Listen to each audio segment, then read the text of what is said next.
ఏంట్రా నువ్వేంటి ఇక్కడ చచ్చా? ఎముడు రావట్లేదా? బయలుదేరాడట. ఆహా. ఏమయ్యా శేషారెడ్డి, ఆ జుట్టు ఏమిటయ్యా అంత పొడుగ్గా పెంచావు? కటింగ్ చేయించుకుంటావో డిప్ కటింగ్ చేయించుకుంటావో నాకు తెలీదు. 4 రోజుల్లో తగ్గలేదనుకో ముందు పరువు తీస్తా, తర్వాత ఉద్యోగం పీకుతా. సర్లే గానీ మొన్న మన బాస్ సుప్రజని బండబూతులు తిట్టాడు కదా, ఏదో ఒకసారి రిపీట్ చేయమన్నా. మేడం మీరెప్పుడు వచ్చారు మేడం? పావు గంట అయింది. ఎముడొస్తున్నాడు. Good morning sir. Good morning sir. Good morning.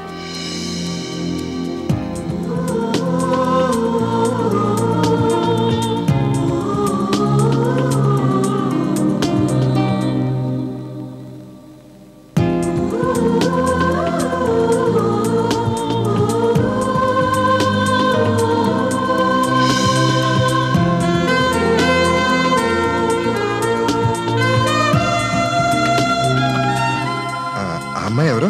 మీ బామ్మగారు పంపించారండి. ఓ మ్యాచ్ మేకరా, రమ్మను. Hello sir. Please come in. I'm Vidya. I'm Krishna. Please డా. మీకు పెళ్ళైందా? మీకు ఎలాంటి అమ్మాయి కావాలో చెప్పండి. లాభం లేదండి, ఈ కాలపు యూత్ టోటల్గా స్పాయిల్ అయిపోయింది. Generation gap. షటప్. అరే మొన్నే ఒక మ్యాచ్కి వెళ్తే అమ్మాయిని ఉపరాష్ట్రపతి ఎవరంటే చెప్పలేకపోయింది. నిన్న ఒక అమ్మాయిని మన స్పీకర్ ఎవరంటే ఫేస్ గుర్తుంది కానీ పేరు గుర్తులేదు అంది. మనకి అవేం తెలీదు. ఇవన్నీ తెలిస్తేనే చేసుకోవాలని కాదండి, కాకపోతే 100 కోట్ల కంపెనీ యజమాని కాబోయే భార్య అంటే కనీసం షేర్లకి డిబెంచర్లకి తేడా తెలియాలి కదండి. You are right sir. If you don't mind నోట్లోంచి పెన్ తీస్తారా? సారీ. ముందు నాకు ఎలాంటి అమ్మాయి కావాలో చెప్తాను. నేను చేసుకోబోయే అమ్మాయి అస్సలు టీవీ చూడకూడదు. యూనో నేను బాగా డబ్బు సంపాదించేసి టీవీ ఛానల్స్ అన్ని కొనేసి మూసేద్దాం అనుకుంటున్నాను. టీవీ అంటే అంత ఎలర్జీ నాకు. అలాగే డబ్బు ఉంది కదా అని ఎక్కువ తినకూడదు, టైం ఉంది కదా అని ఎక్కువ నిద్రపోకూడదు. Basically you should be health conscious, like morning walk, ఆకుకూరలు తింటాం అలాంటివి.